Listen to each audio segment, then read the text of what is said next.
Nah, ada dua hal itu yang sering dikeluhkan dan juga ada KDRT misalnya. Itu sering sekali ditangani sama beliau. Nah, nanti kita akan ngobrol-ngobrol kajian hukum berkaitan dengan NPDOI dan perilaku-perilakunya. Sebelumnya saya berikan sedikit waktu ya Mas Wid. Monggo memperkenalkan diri. Ini nggak mau open kamera ini. Apa begini aja? Nah, Suara aja ya nggak apa-apa kalau boleh pakai kamera. boleh silakan. Nah, saya berikan waktu monggo kalau mau memperkenalkan diri dulu.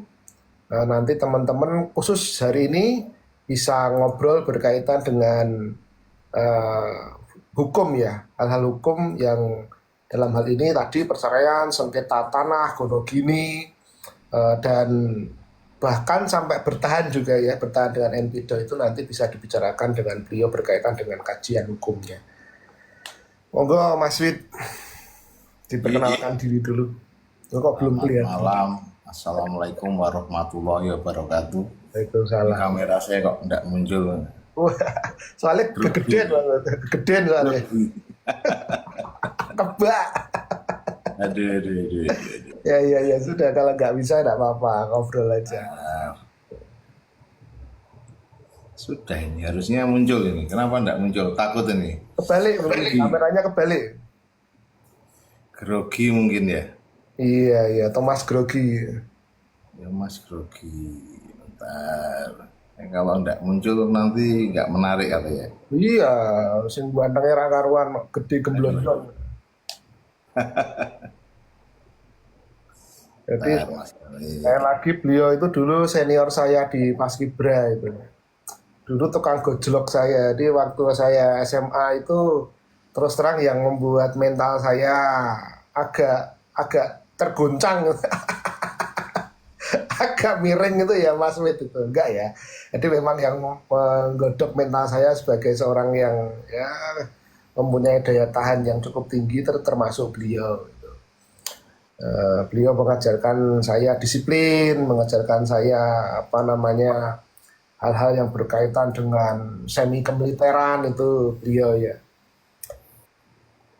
Sambil ngotak-ngatik sambil ngobrol ya. Boleh, Ya, boleh. terima kasih Mas Kelly. Ya, luar biasa ini. eh, Sebenarnya beliau ini guru saya juga. Banyak belajar dari beliaunya ini luar biasa.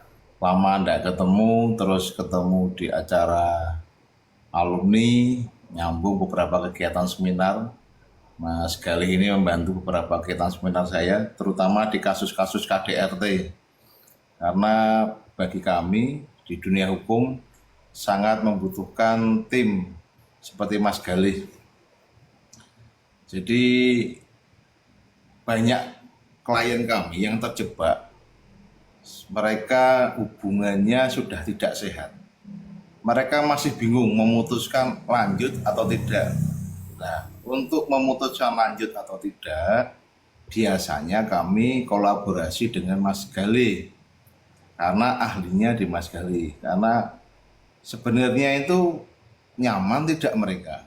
Mereka ini pengen lepas atau pengen lanjut. Nah, itu yang bisa mengurai Mas Galih karena kadang kami juga bingung ngeluh ya, beberapa kasus kita itu sudah ketipu pasangannya, dihabiskan asetnya, ada pihak ketiga dicampakkan, tapi masih bikin konten-konten India dengan pasangannya, masih mengharap kembali, padahal pernikahannya juga ternyata fiktif, pernikahan sirinya juga tidak sesuai dengan syariat, dicek buku nikahnya juga ternyata tidak tercatat di KUA lah. Hal-hal ini kami selalu koordinasi dengan Mas Galih.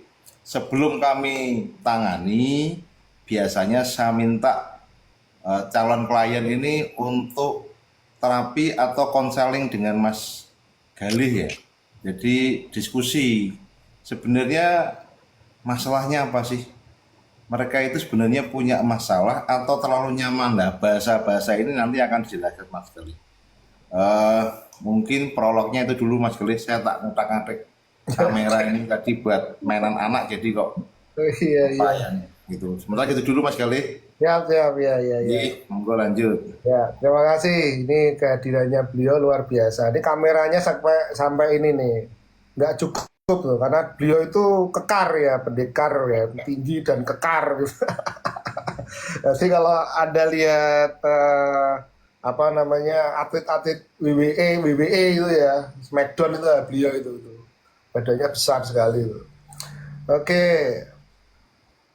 ada beberapa hal ya yang ingin kita diskusikan di sini. Salah satunya adalah saat menghadapi NPIDO itu apa yang dilakukan ya. Seringkali saya dalam menerapi atau memberikan saran-saran kepada klien atau misalnya saat live begini ada dua hal yang bisa dilakukan dalam menghadapi NPIDO supaya mentalnya sehat. Yang pertama adalah bertahan dengan enjoy. Yang kedua adalah pergi dengan move on. Ada dua hal itu yang dilakukan. Tetapi sekali lagi bertahan dengan enjoy itu harus ada yang namanya batasan. Batasan yang pertama adalah yang paling sering saya katakan adalah 3 batasannya. Batasan yang pertama adalah di mana seorang pasangan itu merendahkan pasangannya di depan umum. Jadi sudah ada kekerasan emosional itu satu. Terus yang kedua ada kekerasan yang berkaitan dengan fisik, KDRT gitu ya. Ada juga kekerasan finansial gitu ya. Ada.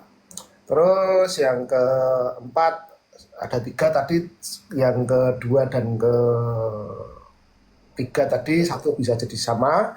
Terus yang keempat adalah perselingkuhan ya, atau selingkuh sekali mungkin katanya hilaf dan seterusnya, tapi kalau sudah 2 kali 3 kali dan seterusnya itu tuman gitu. Lah ini sampai ternyata pakai filter ada Mas. Pakai filter ya. Itu kameranya wedi ya. Itu iya itu itu ternyata pakai filter Mas. Iya. Oke. Ini mau tambah geblodok aja. Iya. Sudah, caranya ngatur gimana ya filternya ya. Saya juga nggak terlalu paham pengaturan filter Mas. Jadi saya lanjutkan mungkin Mas Wid sambil ngotak-ngotak sambil menyimak. Jadi itu ada hal yang berkaitan tadi bertahan dengan enjoy, sekali lagi adanya kalau sudah ada KDRT fisik sedikit saja dan itu berulang-ulang kali gitu. Kalau satu mungkin khilaf, kalau 2 itu udah bukan khilaf lagi gitu ya. Terus yang berikutnya kekerasan emosional itu dia sampai dengan kekerasan finansial ya.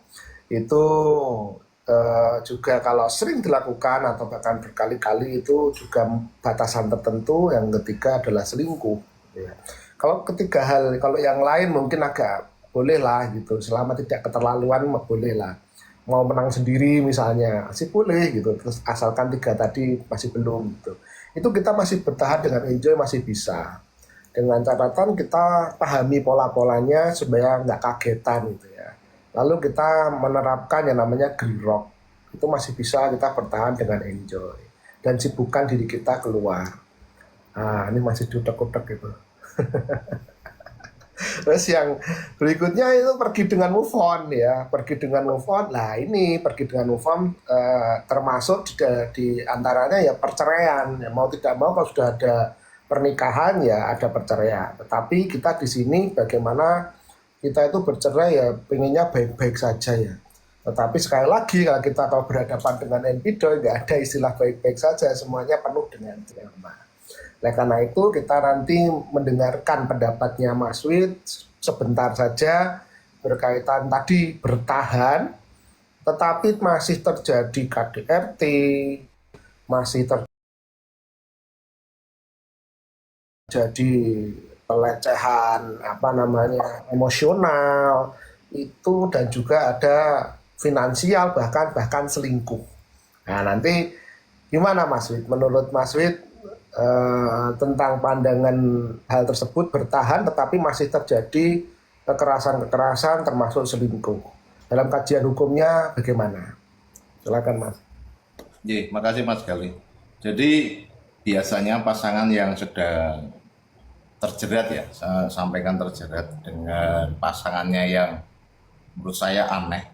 Itu mereka lebih cenderung terbawa emosional dan melankolis. Jadi mereka menikmati, seakan-akan menikmati bahwa apa yang dilakukan oleh pasangannya ini seakan-akan mereka terpaksa bisa menerima karena tidak ada solusi.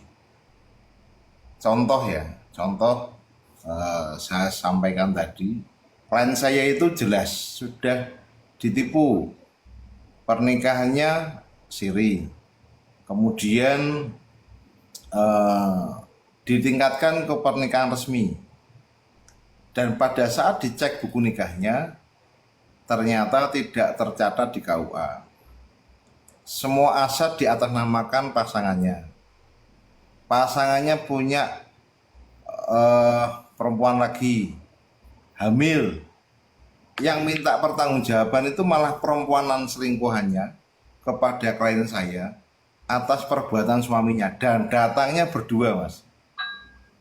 Bagi saya ini kan aneh, datang berdua dengan suaminya, minta pertanggungjawaban, minta dinafkahi selama 9 bulan dengan angka yang fantastis. 15 juta per bulan kali 9 bulan. Itu ya bisa nerima, bisa ngasih uang, padahal dia tidak bisa memaafkan, tapi mau keluar uang. Masih suatu saat saya dilapori oleh salah satu petugas kepolisian bahwa pasangan ini bulan madu, Mas, di puncak, kemudian melakukan hubungan itu, kemudian ada foto-foto dan video yang direkam bersama, dan habis itu si laki-laki kembali kepada selingkuhannya lagi lah, dan menyatakan bahwa masih cinta dengan istrinya tadi lah. Ini kan bagi saya aneh. Sampai tanya, loh jenengan itu maunya apa? Atau mau lepas atau mau menerima? Nah ini yang terulang-ulang, dan ini sudah 2 tahun, Mas. 2 tahun kasus yang kita tangani ini tidak selesai karena si klien ini, si ibu ini masih apa ya, bahasa jenengan apa, menikmati atas penderitaan. Ya itu yang kasus menurut saya unik gitu, Mas. Oke. Sampai saya bingung terus ngomongannya terus kudu piye, makanya kan harus ketemu jenengan dulu sebelum tak kerjakan, karena bukti yang awalnya konstruksi hukumnya sudah jadi berubah, Mas. Iya. Karena dalam bahasa hukum itu alat bukti itu bisa berubah karena kecerobohan dari klien. Oke. Itu, Mas Gali. Iya, ini ada pertanyaan yang sering dibicarakan kepada saya, ditanyakan kepada saya. Salah satunya adalah, oh nanti setelah kita ngobrol ini bisa kita naikkan orang ya, Mas ya. Tapi kita ngobrol sebentar.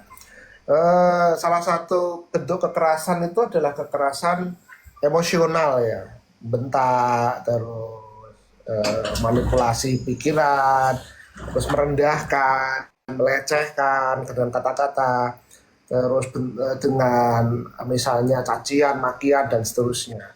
Itu apakah bisa digunakan sebagai bukti bahwa kekerasan emosional itu, atau gimana, Mas? Coba diulangi, Mas. Kan sering terjadi kekerasan emosional ya, kayak dibentak. Soalnya kalau konsentrasi di jenengan Kopi netok. Wongnya rakyat itu. Yes, minimal Iya. peserta bisa membayangkan. Ya biar misterius, Mas, bisa misterius. Iya. Jadi saya ulangi, terjadinya kekerasan emosional. Apakah kekerasan emosional itu bisa dijadikan barang bukti untuk menjadi pemberat untuk berpisah, Mas? Silakan, Mas. Ya, jadi ada satu klien itu kebetulan sahabat saya, mulai dari sekolah dulu. Hubungan dengan suaminya baik-baik aja. Saya lihat harmonis, tidak ada masalah. Mereka secara ekonomi juga baik, secara agama juga baik. Tapi tiba-tiba sahabat saya bilang, aku ada